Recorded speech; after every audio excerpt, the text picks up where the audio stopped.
दोस्तों सबसे पहले तो आप सभी का बहुत बहुत धन्यवाद जो आप सभी लोगों ने इतना सपोर्ट दिखा मेरे चैनल में। आप लोगों का जो कमेंट आते या फिर जो आप लोग लाइक करते हो उससे मुझे काफ़ी मोटिवेशन मिलता है। सो सबसे पहले आप सभी को थैंक यू। सो बेसिकली दोस्तों इस वीडियो में मैं बात करने वाला हूँ कि सुप्रीम कोर्ट जो है आज क्या राय देने वाले हैं। क्या ये राय हमारे फॉर्म में आएगा, मतलब एक्सटेंशन बढ़ाया जाएगा या फिर नहीं बढ़ाया जाएगा। साथ ही साथ ये भी बात करेंगे कि इंटरेस्ट जो लगा है, इंटरेस्ट प्लस इंटरेस्ट के ऊपर जो इंटरेस्ट लगा है क्या वो माफ़ होने वाला है कि नहीं। सो दोस्तों मैं हूं हसन, आप देख रहे हैं you need to know. Video में आगे जाने से पहले हमेशा की तरह रिक्वेस्ट करूंगा, वीडियो अच्छा लगे तो लाइक बटन प्रेस करके मुझे फीडबैक दीजिए। मेरे चैनल पर ऐसे ही अप टू डेट वीडियो देखने के लिए सब्सक्राइब जरूर कर लीजिए। सो दोस्तों सबसे पहले बात करते हैं इंटरेस्ट वेवर के बारे में। दोस्तों देखिए दो याचिका दायर हुआ था। एक तो हुआ था कि जो इंटरेस्ट लगा है टोटल 6 मंथ में उसको टोटली जो है वेवर किया जाए। सेकंड जो याचिका दायर हुआ था इंटरेस्ट के ऊपर जो इंटरेस्ट लगा है कंपाउंड इंटरेस्ट उसको माफ करने के लिए।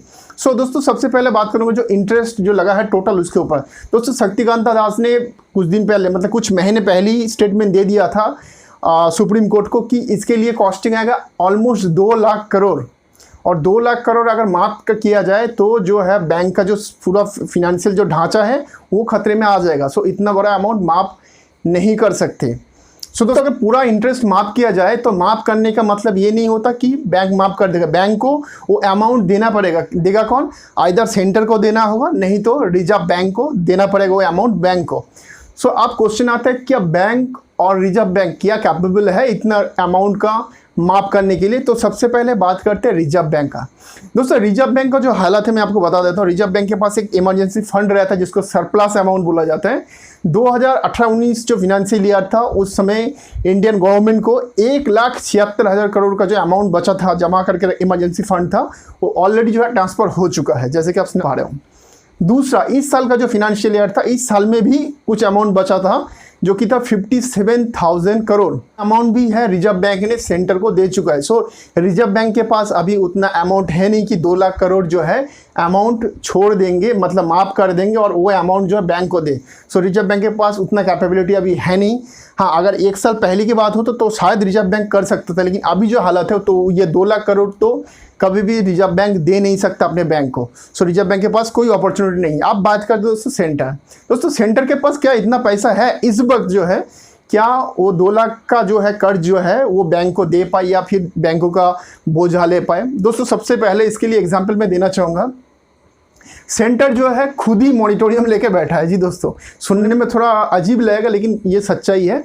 सेंटर ने खुद जो है मॉनिटोरियम लेके बैठा है, मतलब आप और मेरे तरह जो है ईएमआई भुगतान नहीं करे। क्यों नहीं करे? एग्जांपल देख, सेंटर को जो स्टेट को एक हर तिमाही में एक अमाउंट देना पड़ता है जीएसटी कॉम्पनसेशन के नाम पे, क्योंकि जब जीएसटी बना था तब ये एग्रीमेंट साइन हुआ था सेंटर के साथ स्टेट का कि जितना भी जीएसटी का जो रेवेन्यू जो लॉस होगा स्टेट का वो अमाउंट सेंटर जो है स्टेट को प्रोवाइड करेगा।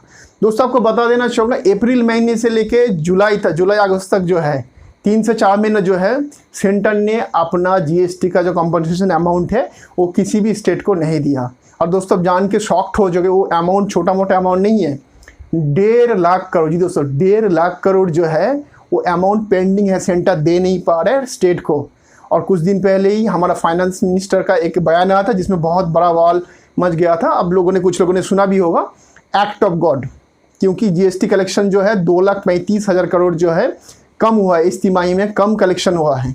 और जो है जीएसटी जो है दे नहीं पा रहा है, जीएसटी का जो अमाउंट है स्टेट को दे नहीं पा रहा है, तो उसमें क्लैरिफिकेशन दिया था this is the act of God.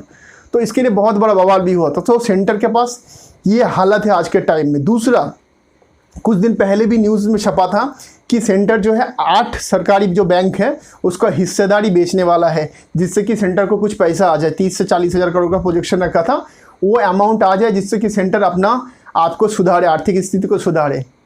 सो उसके अंदर स्टेट बैंक भी है, पंजाब बैंक भी है, बैंक ऑफ बड़ौदा भी है।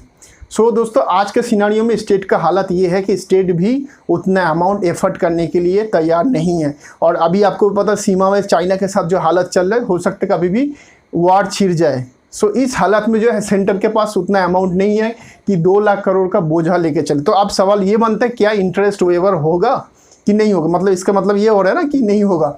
जी बिल्कुल, इसमें ऐसा कुछ नहीं कि नहीं होगा। इसमें जो सेकंड जो पॉइंट है इंटरेस्ट के ऊपर इंटरेस्ट, वो माफ़ होने का पूरा संभावना है, क्योंकि आज सुप्रीम कोर्ट ने एक लाइन कोट किया है कि ऑनेस्ट जो भी है, ऑनेस्ट जो भी रिपेयर है, मतलब लोन दाता है, उनको ये इंटरेस्ट के ऊपर इंटरेस्ट लेना गलत है।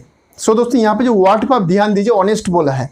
ऑनेस्ट मतलब सुप्रीम कोर्ट का कहना ये है, जो लोग पैंडेमिक से पीछे, मतलब जब लॉकडाउन हुआ तो उससे पहले जो लोग टाइम पे पेमेंट कर रहे थे उन लोगों को ऑनेस्ट बोला है। तो सो दोस्तों यहाँ पे जो है एक मतलब आशा की किरण है कि जो इंटरेस्ट के ऊपर इंटरेस्ट लगा, मैं आपको थोड़ा सा क्लैरिटी दे दूं, जब भी हम कोई ईएमआई पेमेंट करते हैं तो उसके अंदर दो कंपोनेंट रहता है। एक तो होता है आपका प्रिंसिपल, जो कि मूल राशि होता है, जो जितने अमाउंट का आपने लोन लिया, और उसके साथ थोड़ा अमाउंट ये होता है इंटरेस्ट होता है। सो जो याचिका दायर हुआ तो वो इंटरेस्ट जो अमाउंट था उसके ऊपर जो इंटरेस्ट कैलकुलेट है उसके ऊपर। सो अगर ये माफ किया जाए तो आपका जो इंटरेस्ट लगा उसमें से 20 से 30% जो अमाउंट है इंटरेस्ट है वो आपका कम हो जाएगा। सो दोस्तों वो अगर माफ किया जाए तो ये जो बोझा है वो 40 से 50 हज़ार करोड़ में नीचे आ जाएगा। जो 2 लाख करोड़ का प्रोजेक्शन कर रहा था वो सीधा घट के 40 से 50 हज़ार करोड़ में आ जाएगा। सो इस जगह पे सुप्रीम कोर्ट राय दे सकता है कि इंटरेस्ट अमाउंट के ऊपर जो इंटरेस्ट लगा है उसको माफ किया जाए। सो ये जो है एक प्रोबेबिलिटी। सो आज जो राय है उसमें ये वर्डिक्ट आ सकता है कि इंटरेस्ट के ऊपर इंटरेस्ट जो अमाउंट जो लगा है वो माफ किया जाए। सो ये मेरे हिसाब से हो सकता है, माइट भी मैं गलत हूँ, लेकिन मेरे हिसाब से ये हो सकता है, लेकिन पूरा अमाउंट माफ होने का ऐसा कोई राय नहीं आ सकता। दोस्तों अब बात करें दूसरा जो मेन इंपॉर्टेंट पॉइंट है वो है कि एक्सटेंशन क्या होने वाला है। 2-3 पॉइंट आपको ध्यान रखने की जरूरत है कि पैंडेमिक जो हुआ है उसमें मेजॉरिटी जो सेक्टर है वो इफेक्टेड हुआ है, लेकिन ऐसा कुछ सेक्टर है जो फार्मास्यूटिकल सेक्टर हो गया, एफएमसीजी सेक्टर हो गया, ये सब सेक्टर में ग्रोथ हुआ है। आपने देखा होगा कि दवाई के दुकान में भी लंबा लाइन है कतार में। सो ऐसा कुछ सेक्टर है जो ग्रोथ हुआ है। तो अगर उन लोगों को भी अगर मॉनिटोरियम को सुविधा दे दिया जाए तो इन शॉर्ट जो है लॉस है। तो ये हो सकता है कि सुप्रीम कोर्ट का आदेश ये हो कि आप जो है सेक्टर वाइज डिफाइन करें किसको मॉनिटोरियम देना है, किसको मॉनिटोरियम नहीं देना है।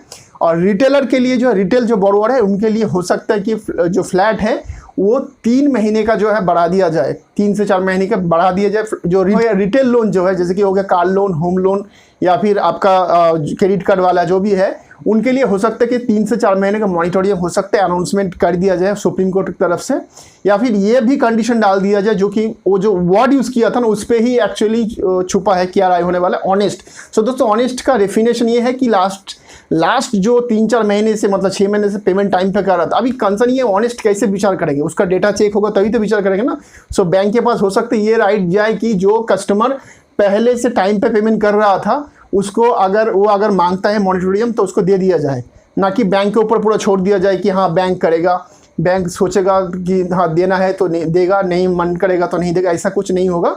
सो दोस्तों ये शायद वर्डिक्ट हो सकता है कि ऑनेस्ट कस्टमर का जो डेफिनेशन बोला है सुप्रीम कोर्ट ने, उसका मतलब यही निकलता है कि अगर जो है कोई भी कस्टमर टाइम से पहले से लोन उसका या क्रेडिट कार्ड का बिल पेमेंट कर रहा था, वो कस्टमर अप्लाई करेगा तो उसको मॉनिटोरियम मिल सकता है। सो ये वर्डिक्ट भी आ सकता है। सो जो है आज जो है सुनवाई है दोपहर 2 बजे, क्योंकि लास्ट 2 दिन से सुनवाई चल रहा है। सो आज जो है फाइनली एक्सपेक्टेड कि आज इसका रिजल्ट आ जाएगा, सुनवाई भी खत्म हो जाएगा। सो दोस्तों आप 2 बजे तक वेट कर लीजिए, और डेफिनेटली जैसे ही कोई अच्छा अपडेट आता है, जेन्युइन अपडेट आता है, तो डेफिनेटली मेरे चैनल पर आपको पहले मिल जाएगा।